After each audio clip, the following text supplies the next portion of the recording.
안녕하세요. 유튜브 넘버원 축구 분석 전문 채널 골 때리는 TV 배팅맨입니다. 자, 지난 축구 토토 승무패 28회차 결과 1등이 나오지 않으면서 7억 5천만 원이 2월이 돼서 이번 회차 아마 1등 당첨 금액 20억 가까이 될 것으로 생각이 되기 때문에 많은 분들이 부푼 꿈을 안고 이번 29회차에 도전을 하실 텐데, 지난 회차 결과를 보시면 아시다시피 리그 막판이라 엘체 대 AT 마드리드 경기 같은 지금까지 보여줬던 경기력과는 딴판인 정말 뜬금포로 개빡치는 경기 결과가 나오는 부분들이 있으니까 최종 픽을 선택하실 때 자신만의 이변 픽 꼭 추가를 해보시길 바라겠습니다. 이번 주도 어김없이 축구 토토 승무패 29회차 최종 픽 영상으로 골 때리는 TV 가족분들께 도움되는 픽 드릴 수 있도록 열심히 준비를 해왔으니까 유익하고 재밌게 29회차 제가 선택한 최종 픽 말씀을 드려보도록 하겠고, 최근에 제 채널에 처음 오신 분들은 최종 픽 영상에서 14경기 중에 9경기밖에 안 나오는데 나머지 경기는 말씀 안 해주시나요? 라고 물어보시기도 하던데, 14경기 풀 영상은 멤버십 가족 등급에 가입을 하시면 멤버십 전용으로 보실 수가 있고, 최종 픽 영상 중간에 광고도 넣지 않기 때문에 흐름이 끊기지 않고 보실 수 있다라는 장점이 있으니까 한 달에 4,990원으로 편하게 골 때리는 TV 시청하시는 걸 추천드립니다. 자, 그러면 본론으로 들어가서 축구 토토 승무패 29회차 제가 선택한 최종 픽 영상 텐션 쭉쭉 올려서 말씀을 드려보도록 하겠습니다. 영상 시작 전에 좋아요 눌러주시는 거 잊지 마시고, 구독 안 누르고 보시는 분들 아직 계시던데 어차피 시청하실 거 구독 꼭 눌러주시고 좋아요 눌러주시면 감사하겠습니다. 누르셨으면 시작해 보도록 하겠습니다. 자, 1번 경기 토트넘 대 브랜드포.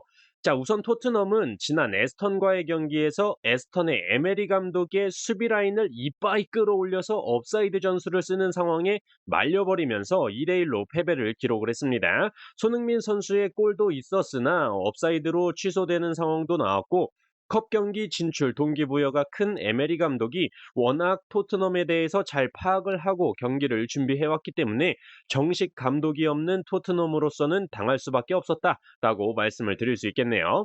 그리고 이번 상대가 브랜드포인데, 브랜드포의 경우는 굉장히 토트넘과 비슷한 색깔의 전술을 보여주는 팀이다라고 말씀을 드릴 수가 있겠고, 그 중심에는 역시나 에이스 공격 자원인 이반 토니 선수가 있는데, 야, 축구 선수가 이거 토토를 해버리는 바람에 징계를 8개월을 쳐먹으면서 출전을 할 수가 없게 됐죠. 저도 사실 축구 심판 자격증을 땄지만 토토를 하기 때문에 심판 커리어를 쌓을 수가 없는데, 현역 축구 선수가 배팅을 했으니까 뭐 말 다 했죠. 어쨌든 이반 토니 선수가 빠지는 브랜드퍼는 지난 웨스트햄과의 경기와 마찬가지로 요한의 위사 선수와 은베우모 선수 투톱의 공격이 이루어질 것으로 보이는데, 확실히 무게감은 좀 떨어질 거다라고 생각을 하고, 항상 말씀을 드리지만 비슷한 성향의 전술을 구사하는 경기라면 좀 더 그 전술에 최적화되어 있고 확실한 결정력이 있는 선수들이 많은 팀을 선택하는 게 맞다라고 말씀을 드리고 싶고, 그렇다면 토트넘의 승리가 맞다라고 생각을 합니다. 또한 토트넘이 홈에서만큼은 이번 시즌 좋은 기록을 보여주고 있고, 이번 시즌 토트넘이 홈에서 정배당을 받았을 때 무승부가 없었다라는 점과 에릭 다이어 선수가 부상으로 출전이 의심되는 상황인데 오히려 더 좋다, 에릭 다이어가 출전하면 에라이 다이다가 될 수 있기 때문에 결정자적인 측면에서도 에메르송, 로메로, 랑글레 3백이 정상적으로 가동이 되고, 호이비에르 선수와 벤 데이비스 선수가 손흥민 선수의 뒤를 받쳐주는 그림이라면 충분히 해리케인과 손흥민 선수가 득점을 할 수 있을 거라고 생각을 합니다. 저는 이 경기 토트넘의 단통승으로 선택을 했습니다. 자, 2번 경기 지로나 대 비아레알. 자, 일단 지로나의 경우가 홈에서 4경기 연승을 기록 중이고 최근 4경기 패배가 없을 정도로 기세가 굉장히 좋습니다. 리그 하위권 팀들을 상대로만 이런 기록을 보여주고 있는 게 아니라 레알 마드리드도 4대2로 때려잡고, 세비야 원정을 가서 0대2로 때려잡고, 소시에다 원정을 가서 2대2로 무승부를 기록하고 굉장히 좋은 상황이죠. 상대팀 비아레알 역시 지난 경기에서 빌바오를 5대1로 개두들겨 패면서 4경기 연속 패배가 없는 모습을 보여주고 있고, 양팀 모두 컵 경기 진출에 대한 동기부여도 있는 상태이기 때문에 어디로 튈지 모르는 경기다라고 생각을 합니다. 또한 결정자적인 측면에서도 지로나는 주전 미드필더 오리올 로메오 선수가 퇴장 징계로 출전을 하지 못한다라는 점 크다라고 생각이 들고, 현재 출전 불투명 선수들이 가르시아, 앙헬레레라, 카스텔라노스 선수로 굉장히 중요한 자원들인데 이 선수들이 모두 출전을 하지 못한다면 확실히 타격은 있다라고 생각이 들지만 출전 불투명을 믿고 선택을 하면 꼭 선발 출전하는 상황들이 나와서 일단 주전 미드필더 오리올 로메오 선수의 출전 불가만 타격이 있다라고 생각을 하는데 비아레알 역시 주전 수비수인 파우 토레스 선수가 경고 누적으로 결정하고 가장 손실이 크다라고 생각되는 게 다니 파레오 선수가 경고 누적으로 출전하지 못한다라는 점입니다. 비아레알의 주전 미드필더로서 경기당 패스 성공률이 팀 내 1위, 어시스트 기대값 또한 팀 내 1위, 평균 평점 팀 내 1위를 기록 중인 선수이기 때문에 양팀 모두 핵심 자원들의 결장으로 인한 경기력에 뭔가 변화가 있을 것으로 생각이 들고 역시나 우리나라는 비아레알의 승무 쪽으로 몰리고 해외는 지로나의 승으로 72% 가까이 투표율이 몰리고 있다라는 점을 볼 때 이 경기는 승무패로 지우개 찬스를 쓰는 게 맞다라고 생각이 듭니다. 저는 지로나의 승무패로 지우개 찬스를 썼습니다. 3번 경기 본머스 대 맨유. 자, 이 경기는 제가 맨유를 항상 믿었다가 뒤통수를 맞고 혼자 쌍욕을 하면서 다시는 맨유, 이 맹구 새끼들 너 안 찍는다 다짐을 해왔지만 이번 경기는 본머스의 패배를 찍을 수밖에 없지 않나 생각이 듭니다. 기본적으로 맨유는 챔피언스리그 진출을 위한 동기부여적인 측면이 굉장히 크고 본머스의 경우는 사실상 잔류를 확정 지었기 때문에 딱히 동기부여가 없는 상황입니다. 그리고 최근 본머스 경기에 대해서 분석 내용 말씀을 드릴 때 잔류가 사실화돼 가면서 확실히 경기력이 떨어지고 있다라는 점 지속적으로 말씀을 드렸었기 때문에 이 경기에 본머스가 뭐 죽자사자 맨유를 잡으려고 달려들지는 않을 것으로 보여져요. 다만 맨유의 레시포드 선수가 부상으로 빠져 있는 상황인데 사실상 레시포드 선수가 부상에서 복귀를 한 이후에 골이 별로 안 터지고 있는 상황이었기 때문에 오히려 다른 선수들에게 골 찬스가 나올 수 있지 않을까 생각을 하고 있습니다. 기본적으로 본머스의 중원보다 맨유의 중원 자원인 페르난데스, 카세미로, 에릭센의 조합이 좋기 때문에 이 경기는 뭐 이변이라면 무승부 정도겠지만 맨유가 저의 뒤통수를 또 칠 거라고는 생각하지 않습니다. 본머스의 단통패로 선택을 했어요. 4번 경기 풀럼 대 크리스탈.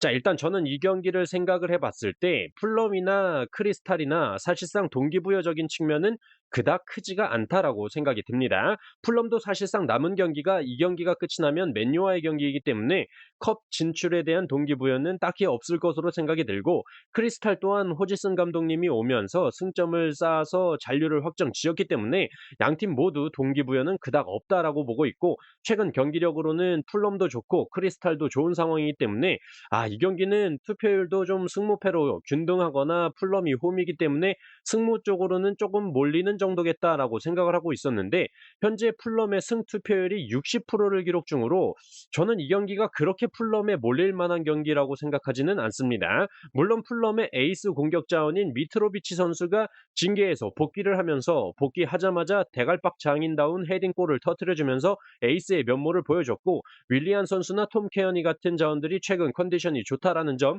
인정하지만 크리스탈 팰리스의 경우도 호지슨 감독 체제에서 에베레치 에제 선수와 미카엘 올리스 선수의 포텐이 터지고 있기 때문에 저는 이 경기 팽팽하지 않을까 생각하고 있습니다.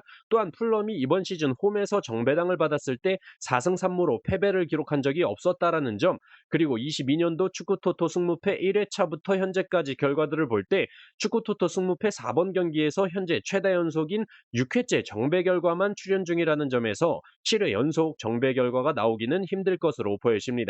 경기력도 그렇고 패턴적으로도 그렇고 저는 이 경기 풀럼의 단통 무승부로 선택을 했어요. 자, 6번 경기 울버햄튼 대 에버튼. 자, 우선 울버햄튼의 경우는 제가 항상 말씀을 드리지만 골 결정력이 더럽게 없다라고 말씀드리는 팀인데 다만 유독 홈에서만큼은 뽀록골이라도 최근에 계속 터져주고 있다라고 언급을 드렸었죠. 그만큼 확실히 홈발을 받는 팀이라는 점과 결정자적인 측면을 봐도 울버햄튼은 주축 자원의 결장이 한 명도 없는 상황인데 에버튼의 경우는 주전 수비 자원이 뭐 거의 개판 났죠. 마이콜렌코, 셰이머스 콜먼, 코너 코디, 벤 고드프리 선수가 부상으로 빠지면서 예림이나 홀게이트 같은 이번 시즌 한 자리 출전 횟수를 가지고 있는 선수들이 선발 출전 중입니다. 한마디로 에버튼의 경우는 뒤지게 맞다가 뻥뻥 차주는 공들로 역습만 해야 되는 상황인데 이게 포텐이 터졌었던 경기가 바로 브라이턴과의 경기였죠.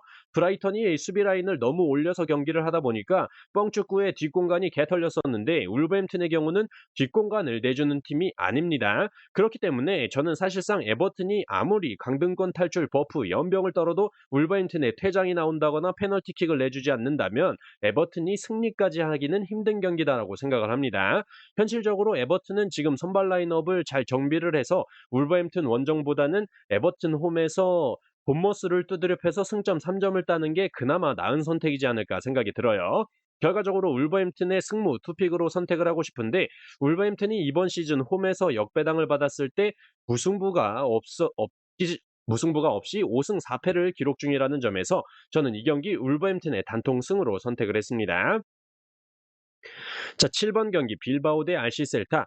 자, 일단 빌바오가 최근 경기 결과들을 볼 때 굉장히 좋지가 못한 상황입니다. 4경기째 승리가 없는 상황인데 더 중요한 건 필드골이 하나도 터지지 않고 있다라는 점이죠. 그나마 마요르카를 상대로 한 골, 비아레알을 상대로 한 골을 기록했지만 모두 페널티킥 골이었다라는 점을 볼 때 공격 자원들의 부진이 이어지고 있는 상황으로 볼 수가 있고 RC 셀타 역시 이번 시즌 최다 연패인 3연패를 기록 중이면서 원정 경기 3경기 연패를 기록 중이라는 점에서 부진을 겪는 건 마찬가지다라고 생각이 들고 있습니다. 다만 빌바오가 홈에서만큼은 실점이 확실히 줄어드는 모습을 보여주고 있고 RC 셀타는 원정에서 득점이 줄어드는 모습을 보여주고 있다라는 점과 RC 셀타는 지난 발렌시아와의 경기에서 패배를 하긴 했지만 그때 당시 출전하지 못했었던 주축 수비 자원인 하비겔런 선수와 조세바이두 선수가 징계에서 복귀를 하기 때문에 수비적인 측면에서는 보강이 될 것이다라는 점을 생각해 볼 때 저는 이 경기 무득점의 무승부나 1대1 정도의 무승부 정도로 끝이 나지 않을까 생각이 됩니다. 빌바오의 단통 무승부로 선택을 했어요.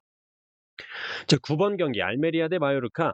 자, 일단 이 경기는 홈과 원정의 경기력 차이가 큰 알메리아의 경기입니다. 지난 오사수나 원정에서 3대1로 패배를 기록하긴 했지만 복귀 영상에서 말씀을 드렸듯이 오사수나의 수비 라인을 깨고 뛰어들어가는 선수들 방어에 굉장히 고전을 한 알메리아라고 말씀을 드렸었는데 이번 상대팀인 마요르카의 경우는 사실상 무리키 대갈박을 활용해서 세컨볼을 노린다거나 이강인 선수의 탈압박 능력을 활용한 공격이 주를 이루기 때문에 오사수나와는 다른 경기력을 알메리아가 보여줄 것이라고 기대가 되고 사실상 오사수나와의 경기에서도 알메리아가 좋은 공격력을 보여줬지만 골키퍼 선방에 막히는 상황이 있었기 때문에 충분히 마요르카를 상대로 무승부 이상은 거둘 수 있을 거라고 생각하고 있고 배당적으로도 알메리아가 이번 시즌 홈에서 정배당을 받았을 때 4승 1무를 기록하면서 패배가 없었다라는 점과 골대법 계산상으로 무승부 확률이 가장 낮았다라는 점에서 저는 이 경기 알메리아의 단통 승으로 선택을 했습니다.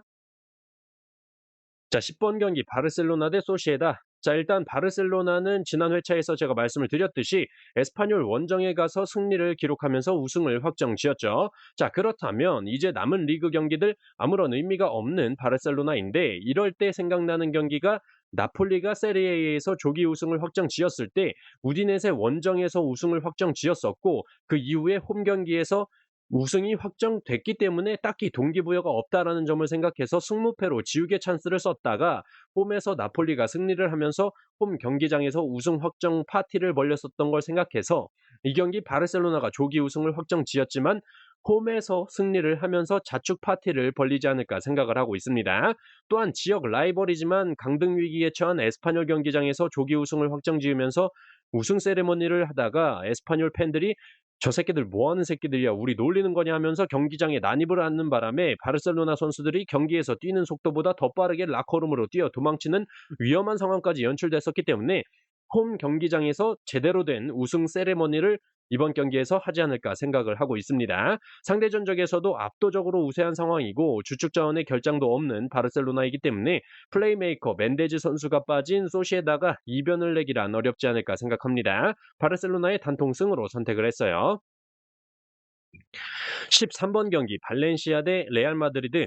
자, 일단 지난 경기에서 발렌시아가 알시셀타 원정에서 극장 헤딩골을 터뜨리면서 1대2로 승리를 했기 때문에 확실히 강등 버프를 받은 게 아닌가 생각이 들긴 하지만 상대가 레알 마드리드라면 아무리 강등 버프를 받는다고 해도 이변을 내기란 어렵지 않을까 생각이 들어요. 차라리 주축 자원들 아껴서 다음 경기인 마요르카와 에스파뇰을 상대로 승점을 쌓는 게 강등권 탈출에 더 유리하지 않을까 생각이 듭니다.